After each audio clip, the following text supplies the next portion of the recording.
చంద్రబాబు నాయుడు గారిని నమ్మడము అని అంటే చంద్రబాబు నాయుడు గారిని నమ్మడము అని అంటే పులి నోట్లో తలకాయ పెట్టడమే అని చెప్పి నేను అన్నా ఎన్నికలప్పుడు. కరెక్ట్గా ఈరోజు 6 నెలలు కూడా 6 నెలలు గడిచేసరికే ఈరోజు ప్రతి ఇంట్లో కూడా పరిస్థితి ఏమిటి అని అంటే జగనన్న కనీసం పలావ్ పెట్టేవాడు, చంద్రబాబు నాయుడు బిర్యానీ పెడతానన్నాడు. ఇప్పుడు పలావు పోయింది, బిర్యానీ పోయింది, చివరికి ఏది లేకుండా రోడ్డు మీద నిలబట్టాడు చంద్రబాబు నాయుడు అనే మాట ఈరోజు ప్రతి ఇంట్లో కూడా ఈరోజు చర్చనీయాంశంగా ఈరోజు మారింది. ఒకవైపున మనం ఇస్తా ఉన్న పథకాలన్నీ కూడా పూర్తిగా ఆపేశాడు, మరోవైపున ఆయన ఇస్తానన్న సూపర్ 6లు సూపర్ 7లు గాలికి ఎగిరిపోయినాయి. మరోవైపున ఇవన్నీ ఒకవైపున ఉంటే మరోవైపున 6 నెలలు కూడా తిరక్క మునిపే బాధుడే బాధుడు. కరెంటు బిల్లులు ముట్టుకుంటే చాలు షాక్ కొట్టే పరిస్థితిలోకి ఈరోజు తయారైనాయి. 15,000 కోట్ల రూపాయలు 6 నెలలు తిరక్క తరికే 15,000 కోట్ల రూపాయలు ప్రజల నెత్తిన కరెంటు బిల్లులు షాకుల రూపంలో వేయగలిగిన పాలకుడు ఎవడైనా ఉన్నాడు అని అంటే అది నిజంగా ఒక చంద్రబాబు నాయుడు మాత్రమే ఇలాంటి దుర్మార్గాలు చేయగలుగుతాడు. మూడో వ్యక్తి ఎవడు చేయలేని పరిస్థితి. ఆ లెవెల్లో బాధుడే బాధుడు. మరోవైపున చూస్తే ఈ బాధుడుకు తోడు సూపర్ 6లు సూపర్ 7లు అమలు చేయకపోవడానికి తోడు మనం ఇస్తా ఉన్న పథకాలన్నీ కూడా ఇవ్వకుండా వదిలేసినకు దానికి తోడు వీటి అన్నిటికీ తోడు ఇంకా ఏం జరుగుతూ ఉంది? చంద్రబాబు నాయుడు ఎవరైనా ప్రశ్నిస్తే చాలు ఆ ప్రశ్నించే స్వరాన్ని అనగదొక్కుతూ రెడ్ బుక్ రాజ్యాంగం ఈరోజు ఎక్కడ పడితే అక్కడ గ్రామ స్థాయి నుంచి కనిపిస్తూ ఉంది. ఇన్ని విపరీతమైన పరిస్థితుల మధ్య స్కాముల మీద స్కాములు జరుగుతూ ఉన్నాయి. లిక్కర్ మాఫియా, శాండ్ మాఫియా, ప్రతి కాన్స్టిట్యున్సీలోనూ ప్రతి నియోజకవర్గంలోనూ పేకాట క్లబ్బులు, ఇవన్నీ కాక ఏ నియోజకవర్గంలో అయినా కానీ మీకు ఒక ఫ్యాక్టరీ ఉండి ఆ ఫ్యాక్టరీ నడుపుకోవాలన్నా లేదా మీ నియోజకవర్గంలో ఏదైనా మీరు మైన్ ఉండి మైనింగ్ చేసుకోవాలన్నా ఏది జరగాలన్నా కూడా ఎమ్మెల్యే దగ్గరికి వెళ్ళి ఎమ్మెల్యేకి డబ్బులు ఇస్తే తప్పు నుంచి ఈరోజు జరగని పరిస్థితి.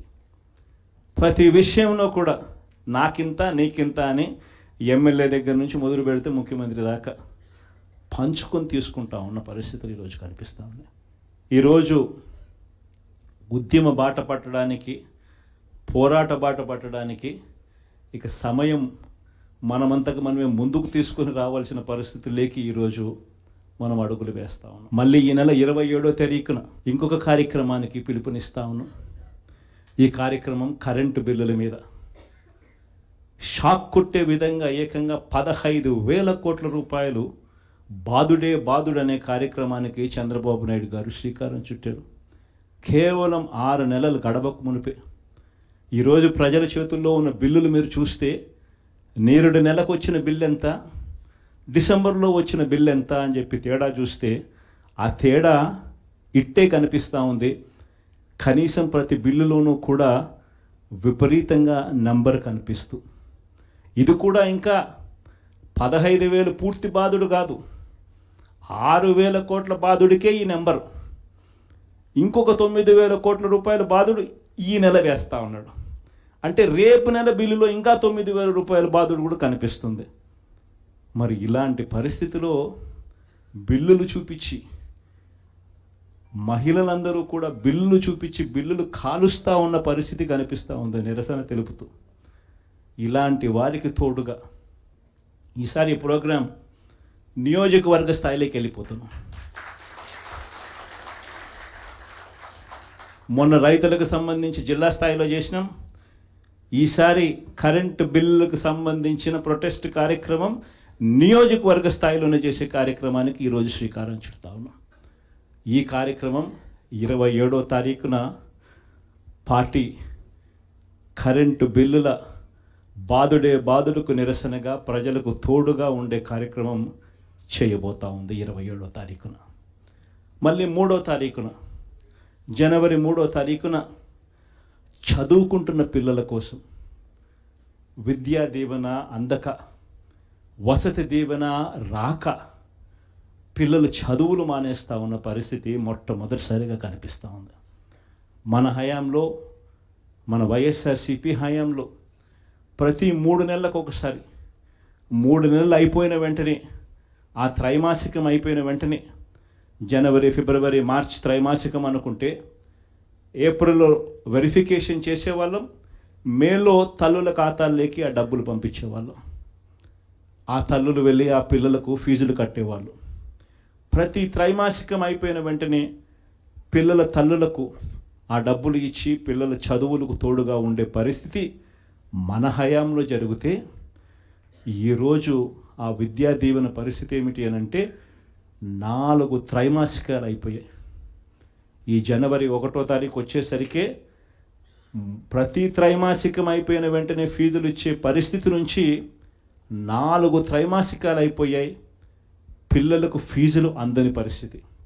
మొత్తంగా ఈ ఫీజులకు సంబంధించి 4 త్రైమాసికాలకు సంబంధించిన విద్యా దీవెన దాదాపుగా 2,800 కోట్ల రూపాయలు, వసతి దీవెన కింద మరో 1,100 కోట్లు, దాదాపుగా 3,900 కోట్ల రూపాయలు పిల్లల చదువులకు. పిల్లలకి డబ్బులు రాక పిల్లలు ఈరోజు ఇంజనీరింగ్ మానేస్తూ ఉన్న పరిస్థితి, డిగ్రీ చదువుతూ ఉన్న పిల్లలు ఈరోజు చదవని పరిస్థితి, పనికి వెళ్ళాల్సిన పరిస్థితిలో ఈరోజు పిల్లలు ఉన్నారు. కాలేజీ యాజమాన్యాలు బిల్లులు కట్టమని చెప్పి పిల్లలను గట్టిగా అడుగుతూ ఉన్నాయి. డబ్బులు కట్టలేని పరిస్థితిలో పిల్లలు చదువులు మానేస్తూ ఉన్న పరిస్థితి. వీళ్లకు తోడుగా, ఈ పిల్లలకు అండగా జనవరి 3వ తారీఖున మళ్ళీ ఈ ప్రోగ్రాం జిల్లా సెంట్రిక్గా చేద్దాం. జిల్లా సెంట్రిక్గా మళ్ళీ ఈ ప్రోగ్రాం జనవరి 3వ తారీఖున పిల్లల కోసం, పిల్లలకు తోడుగా ఉండేట్టుగా చేసే కార్యక్రమం ఈ కార్యక్రమం. ఇలా ప్రతి అడుగులోనూ కూడా ప్రజలకు అవసరం ఉంది, ప్రజలు ఇబ్బందుల్లో ఉన్నారు, ప్రజల తరపున మనం గొంతు విప్పాల్సిన పరిస్థితిలో ప్రతిపక్షంగా మనం ఉన్నాం అన్నది ప్రతి ఒక్కరం కూడా గుర్తుపెట్టుకోవాలి.